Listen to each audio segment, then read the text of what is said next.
से 15 मई 2021 के बीच संचालित होने वाली व्याख्यान श्रृंखला में समाज के एमिनेंट पर्सनालिटीज जैसे ईशा फाउंडेशन के संस्थापक सदगुरु जग्गी वासुदेव जी, मुनि श्री प्रमाण सागर जी महाराज, आर्ट ऑफ लिविंग के संस्थापक श्री श्री रविशंकर जी, विप्रो लिमिटेड के चेयरमैन श्री अजीम हाशिम प्रेम जी, श्री कांची कामकोटि पीठ के जगत गुरु पूज्य शंकराचार्य विजेंद्र सरस्वती जी, पद्म विभूषण डॉक्टर सोनल मान सिंह जी, मुनि श्री विद्यासागर जी महाराज, श्री पंचायती अखाड़ा निर्मल के पीठाधीश्वर पूज्य श्री महंत संत ज्ञानदेव सिंह जी महाराज, राष्ट्रीय स्वयं सेवक संघ के सरसंघचालक माननीय डॉक्टर मोहन भागवत जी संबोधित करेंगे। सदगुरु जग्गी वासुदेव जी नमस्कार। कोविड रिस्पांस टीम दिल्ली की तरफ से आप सभी का स्वागत है। हम जीतेंगे पॉजिटिविटी अनलिमिटेड की व्याख्यान श्रृंखला के क्रम में आज हम सभी को पूजनीय सदगुरु जग्गी वासुदेव जी का मार्गदर्शन मिलने वाला है। पूजनीय सदगुरु जग्गी वासुदेव आध्यात्मिक गुरु एवं सुप्रसिद्ध लेखक हैं। आपने 8 भाषाओं में अनेक चर्चित पुस्तकों की रचना की है। सदगुरु जग्गी वासुदेव जी ईशा फाउंडेशन के संस्थापक हैं। ईशा फाउंडेशन भारत सहित अमेरिका, ब्रिटेन, सिंगापुर, लेबनान और ऑस्ट्रेलिया समेत अनेक देशों में योग की शिक्षा देता है। ईशा फाउंडेशन कई सामाजिक और सामुदायिक विकास की योजनाओं पर भी काम करता है। वर्ष 2017 में भारत सरकार ने आपको सामाजिक सेवा के लिए पद्म विभूषण से सम्मानित किया है। कोविड-19 के चलते समाज में भय और निराशा व्याप्त है। ऐसे में समाज में पॉजिटिविटी लाने के लिए क्या क्या प्रयास जरूरी हैं? हम सदगुरु जग्गी वासुदेव जी से अनुरोध करते हैं कि वो हम सबका मार्गदर्शन करने की कृपा करें।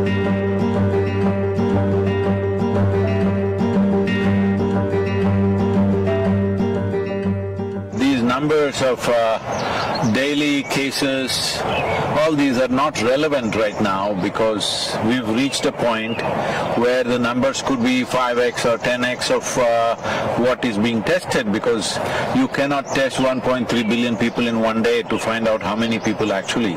So these numbers are more maybe a little bit of a guidance with the administration, but I think it is time to shift to a place where educating people, I mean, it's already been done, but I'm saying more stringently, because anything that you need to communicate in our country, you have to do it in 24 languages, so it is very hard.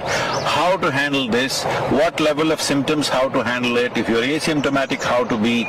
It is not necessary we should go on testing, because testing is irrelevant. Almost everybody has it all right now. Already it's going there. If it is not there, it will get there in the next few weeks, because this is not something you can contain like that. You can only see how to boost your immunity, increase your lung capacity, what is the sensible things, what are the sensible things to do. And the few things that I mentioned, that you mentioned, of panic, frustration, fear, anger, none of these things are going to help us. Because this is not a time for grandstanding each other. This is not a time to point fingers at each other. This is a time to stand up. Not even as one nation, as one humanity, we need to stand up, because right now I'm here in the United States. Well, everything seems to be normal. All the traffic is normal. Commerce is going on. Industry is going on. Everything is going on. But it is not. It is just probably a question of weeks or maybe a couple of months before this virus, this particular variant that we are suffering in India, could be all over the world in no time, because you cannot contain it like that within a country. National borders are not a limitation for this. So this is a time to really understand. This is a generational challenge. How are we going to come out of this? What are the simple things? Everybody should know what are the few simple things that they must do, rather than pointing fingers at each other, because it's an invisible enemy. It doesn't matter what the administration does. It doesn't matter what people do, what they think. It will spread, because you cannot really stop it. One simple thing I'm saying right from last 14 months. See, if only we had the necessary integrity and discipline, that we did so many weeks and weeks of lockdown, but they were only partially effective, because only a certain number of people actually follow this recommendations or enforcement. because now we are no more calling it lockdown, we are calling it curfew in some of the places. So curfew means it has to be forcefully enforced. However much you enforce, it's not going to be absolute unless every one of us gets it. Well, that's a difficult thing to do, to make the entire population get it. I would say at least the urban population.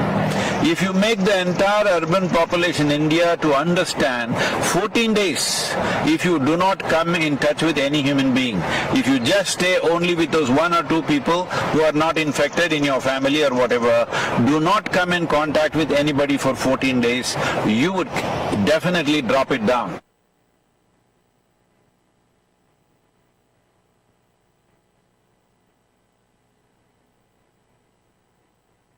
See, this is a war-like situation. Let's understand this. When there is a war-like situation, that means there's an external enemy. That's what war means. But right now, the enemy is invisible, so let us bash each other. If this is the logic, well, we are definitely headed for a major disaster. Now when there is a war-like situation, at least when there is a war-like situation, irrespective of what we believe in, it's important for us to pool our resources and see how to come out of it. Let's be realistic.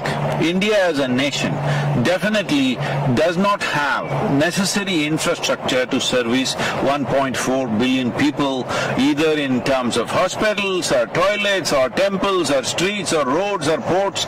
We don't have enough infrastructure. That's a reality which we are trying to change, which is a onerous task. It's not a simple thing. It's not going to happen overnight. Having said that, now you want to be angry with somebody.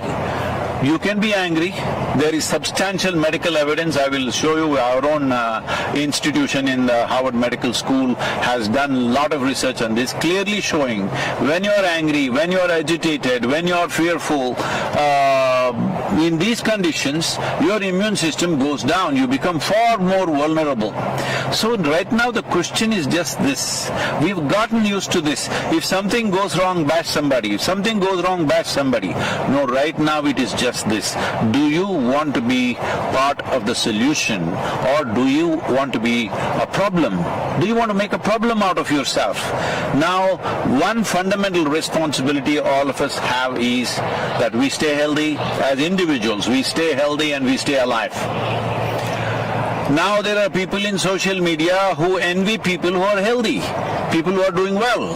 No, this is not it. More and more people should do well. More and more people should be healthy. That's the only solution.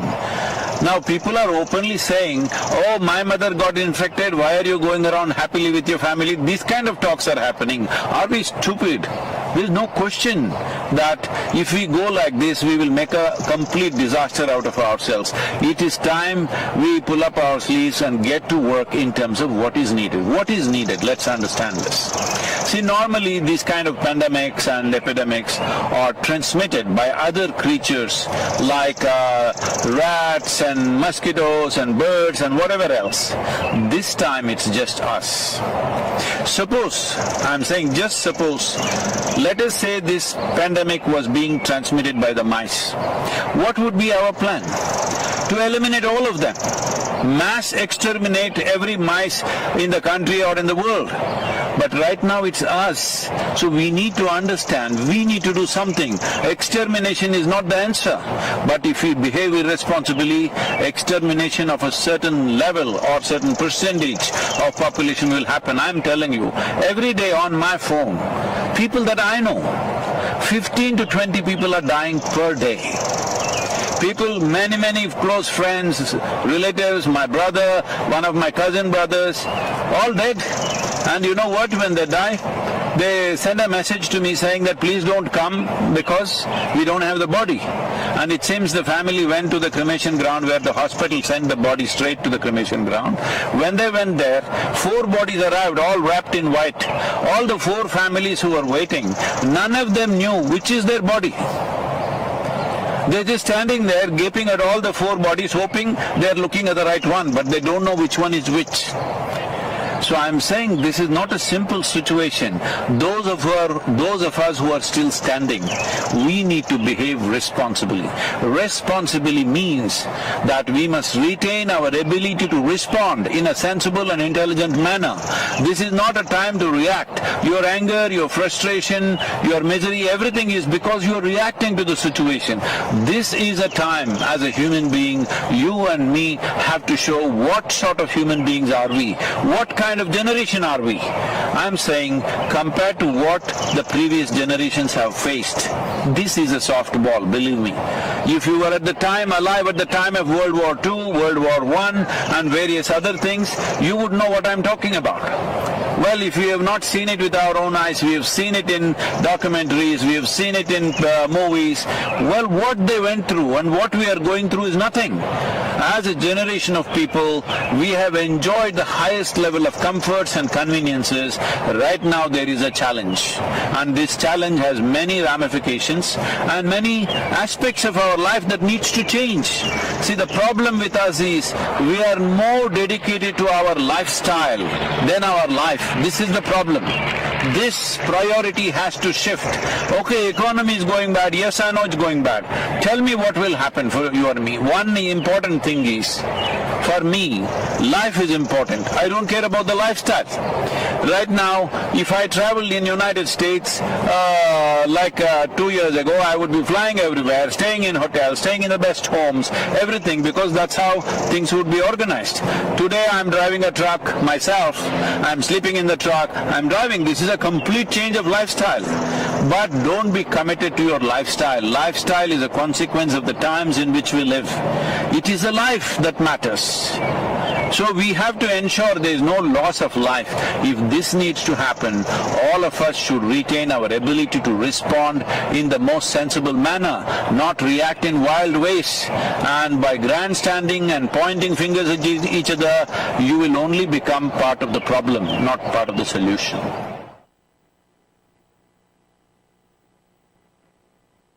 See, right now, our ability to reach people, whatever we have. Maybe there is somebody who just has reached for 5-10 people in their life, their family and a few friends. Well, I have a certain amount of reach myself. So all of us should do the best we can do to communicate what are the best practices, because that's all. That is all that will take us across. This hospital is not going to save us. See, a whole lot of doctors, especially in the United States, are clearly saying going to the hospital means you are increasing the risk of fatality. It's important that you manage yourself without making the symptoms very severe. There's a whole lot of things to do. Right now we put out a simple practice. Now doctors in UK and in Harvard University and also in India, many doctors have tested out this practice in the last few months, and they're all watching. This has made a huge difference in the oxygen levels, though their exposure is extremely heavy because they're out there. So we must understand right now. See, our volunteers, I've told them, go to the hospitals, general hospitals. You are at a little bit of risk, but we are providing them PPE kits and all this. I'm saying right now the important thing is to make this happen in the hospital. Those who go to the hospital, if you want to save their lives, we don't need too many doctors. We need a whole lot of nurses and paramedical staff. Do we have them? No, we are way understaffed, all right? We are way understaffed. Now, I am asking young people to go near the hospital and take over all the non-medical aspects, which the medical people were doing and wasting their time and doing those things normally. I said, do everything. Now we are there providing snacks, tea in the night, one meal somewhere in the evening, all kinds of things. Because support the medical staff. If they collapse, you had it. Your fatalities will jump 100, at least 10, 25 times more. So this is very important. What is it? First thing is not to go to the hospital, what to do. We have simple, if you want, I will send you the concoction, you can put it out.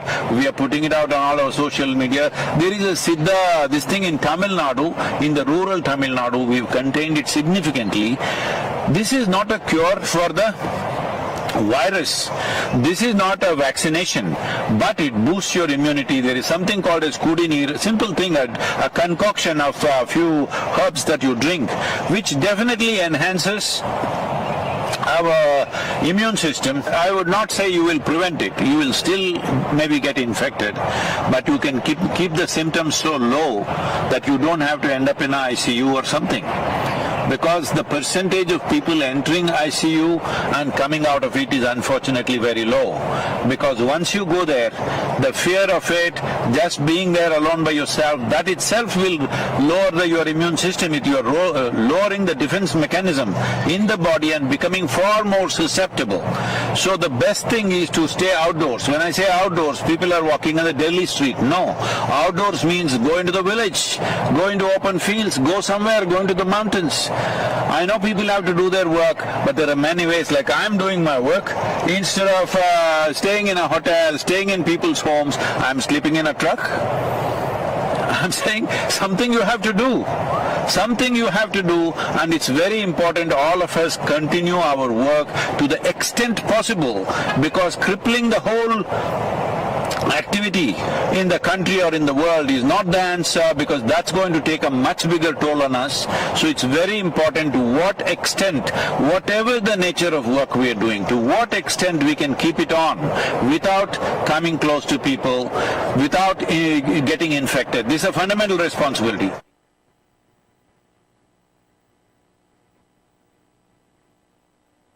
See, in Kannada, in Telugu and Kannada, there is a saying, Yuddha Kala Shastra Abhyasa. That means, when the battle starts, then you start practicing how to use your arms. That is not the way to be, all right? But now the battle has already come. What can we do? There are simple processes. I'm saying in this kind of situation, when people are just falling dead all around you, can you not invest 30 minutes to ensure your health and well-being, to do something about yourself? It is that simple. You don't have to go anywhere to learn. It's just on your phone. Can you not do that much? When you're throwing your breath out, talking to all kinds of people, abusing people, getting angry with people, stop the nonsense and do something about your breath, about your body, about your mind. For all these three things, we provided three aspects. One is called as Sashtang, which is so simple that you can do it in 7, 8 minutes, 12 minutes. There's another one called Simha Kriya, which just takes a few minutes. And there is Isha Kriya, which takes 12 minutes. I'm saying if you invest 30 minutes a day, or if you do it 2-3 times a day, believe me, your immune system will be higher, your oxygen levels will be higher. All tests have been done. Anyway, if you test in India, that also will become politics. So we have it all tested in US universities. Everybody is saying, very prominent doctors is saying this is working like a miracle. But we are just losing our breath, talking to each other, abusing each other. It's time to stop this. This is not an ordinary situation.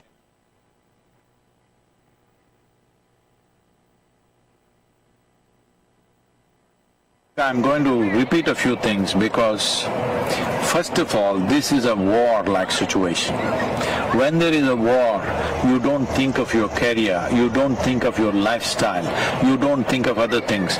The most important thing is your life, staying alive through the period. Now, lifestyles may get set back. If these waves continue one after another, suppose, I hope it doesn't, but the kind of population we have, the kind of concentration of population we have, I hope it doesn't happen, but if it does happen, we must be ready for that. If it does happen, what is it that will happen to all of us? Maybe our lives, in terms of our lifestyle, will be set back by 15 or 20 years. 20 years ago, how we were living, with what we were living, we may have to live with that in the coming few years. Now, 20 years ago, were we such a disaster? No, we were much less than what it is today, but that may happen. So today, do not think of your lifestyle, think of life. Nobody in this country should die of hunger. We have to take care of that. We are doing a whole lot of work to ensure wherever people have lost their livelihoods, we are seeing how to provide food at that level. Distribution of government is doing it, but that's not enough for a whole lot of people. But we are giving grains, we are giving cooked food, all this stuff is happening, but it is not enough if one organization does it. It is not even enough if just the government does it. Every one of us need to see that life around us doesn't die, but lifestyles will be set back. We better be ready for that.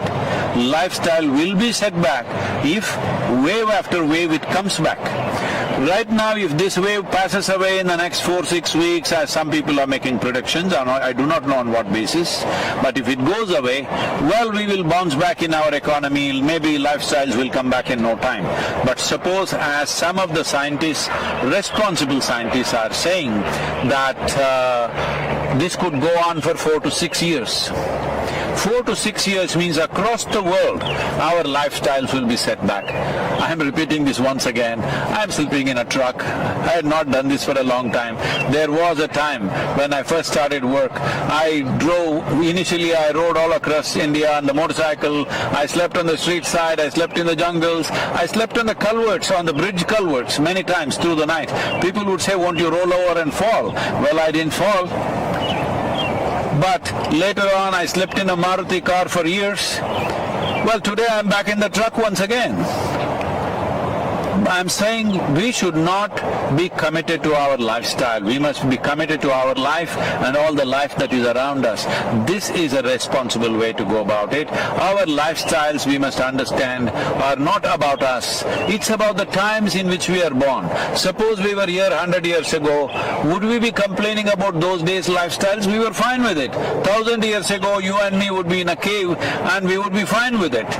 I'm saying, let us not get overly committed to our lifestyles. Life is important, either because of infection or because of hunger.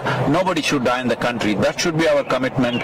That's what we should work towards. About mental situations that people are going through, well, WHO has predicted there is going to be a mental pandemic and a suicide pandemic. Unfortunately, in one country like Japan, which is a well-to-do nation, here in 2020, more people committed suicide than they died of COVID infections. So this may happen all over the place if we do not take charge of it. As India as a nation, as Bharat, we talk about our history is not just replete with kings and their conquests and stuff. Our history is full of sages and saints and yogis, always exploring inner well-being as the most important aspect. Why are we not making use of it? What is our problem? Our problem is we are looking for Western psychiatry. Please, there is a way. Within few weeks you can change the fundamental chemistry of who you are. There are simple ways. There is a practice free, available to everybody, called Isha Kriya. Just start doing this, invest 15 minutes a day. It will change the way you are. If you do not learn how to keep your mind and body for yourself. See, right now if my hand starts smashing my face, what is it? Well, that would be ridiculous and a case of insanity, right? Right now your thoughts and emotions smashing you up, what is it? Please, this is the time to wake up. This is the time to dig yourself deep into the roots of the culture which has invested so heavily into inner well-being. At least the Indians should set the example. No matter what happens in our lives, we will stay equanimous, we will stay peaceful, we will come through any kind of situation that is thrown to us, either by earthly virus or aliens. We will come out of it successfully. This is something we need to demonstrate to the world. In many ways, the world is looking towards India for this. As a nation, it's my wish and my blessing that we must come out of this successfully, on top of this, stronger and better. And also as a humanity, this is a time for us to display what sort of human beings we are. Namaskar.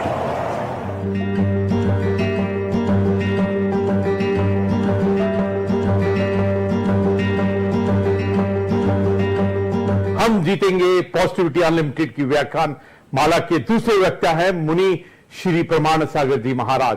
मुनि श्री प्रमाण सागर जी महाराज दिगंबर जैन मुनि हैं और मुनि श्री विद्यासागर जी महाराज के सुयोग्य शिष्य हैं। आपने जैन धर्म की पारंपरिक डिफिकल्टीज को सहज भाषा में परिभाषित कर इसे जीवन के व्यवहारिक बनाया है। आपके उपदेशों और प्रयासों के माध्यम से समाज के गुणात्मक परिवर्तन की प्रक्रिया शुरू हो गई है। मुनि प्रमाण सागर जी हिंदी, संस्कृत, प्राकृत और अंग्रेजी भाषाओं के एक प्रसिद्ध विद्वान है। आपने जैन धर्म और जैन दर्शन पर कई ग्रंथों की रचना की है। आपसे प्रार्थना है कि हम सभी जीतेंगे पॉजिटिविटी अनलिमिटेड व्याख्यान श्रृंखला के तहत आपका प्रवचन देने की कृपा करें। देखिए, महामारी बहुत भयानक है और आए दिन हम लोग रोज सुन रहे हैं, लोगों की संख्या, संक्रमितों की संख्या भी बढ़ रही है और मृतकों की भी संख्या बढ़ रही है। अस्पताल भरे पड़े हैं, लोगों को जगह नहीं मिल रही। निश्चित ये बहुत त्रासदीपूर्ण काल है, लेकिन ऐसे समय में एक संदेश मैं सभी लोगों से देना चाहता हूँ। सबसे पहले उन लोगों को जो आज इस महामारी के शिकार हुए हैं, जो आज अपनी चिकित्सा ले रहे हैं, जो अस्पतालों में हैं, मैं उन सबसे कहना चाहता हूँ कि मन को मजबूत बनाओ, घबराइए मत। बीमारी आई है, जाएगी। ये बीमारी आई है, इसका मतलब ये नहीं कि ये बीमारी आई तो मौत ही आ गई। मन को अच्छा रखिए। यदि आपका मन मजबूत होगा तो आप इस बीमारी को चुटकियों में हरा सकते हैं। ऐसे भी विशेषज्ञ बताते हैं कि ज्यादातर लोग तो ठीक हो जाते, 85% लोगों को तो पता ही नहीं लगता बीमारी आई और चले गई। कुछ लोगों को जो थोड़ा हल्का फुल्का लक्षण होता है उनको कुछ चिकित्सा की जरूरत होती है और कुछ लोगों को विशेष चिकित्सा की होती है और कुछ लोग होते हैं जो थोड़े मॉडरेट हो जाते हैं। लेकिन घबराने की बात बिल्कुल नहीं होनी चाहिए। मन को मजबूत बनाओ। सबसे पहले तो मैं उन लोगों से कहना चाहता हूं जो कहीं से संक्रमित या बीमार हैं, ये सोचे कि मैं ठीक हो जाऊंगा। ये बीमारी अल्पकालिक है, जैसे अन्य बीमारियों का इलाज होता है इसका भी इलाज होगा। मैं चिकित्सा लूंगा और ठीक हो जाऊंगा, मैं ठीक हो सकता हूं। और दूसरी बात, अपने भीतर आध्यात्मिक दृष्टि रखे कि ये बीमारी तन को है, मन को नहीं।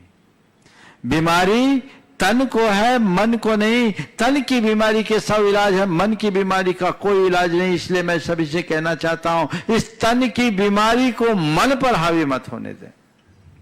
एक सज्जन जो एक अस्पताल चलाते हैं, उन्होंने बताया कि महाराज जी, हमारे यहां बहुत सारे पेशेंट्स आते हैं और हमने ये देखा कि जिन पेशेंट्स का मनोबल ऊंचा होता है वो बहुत क्रिटिकल पोजीशन में आने के बाद भी संभल जाते हैं, लेकिन जो मरीज अपना मनोबल तोड़ देते हैं उनको संभालना मुश्किल होता है और उनकी प्रायः मौत भी हो जाती है।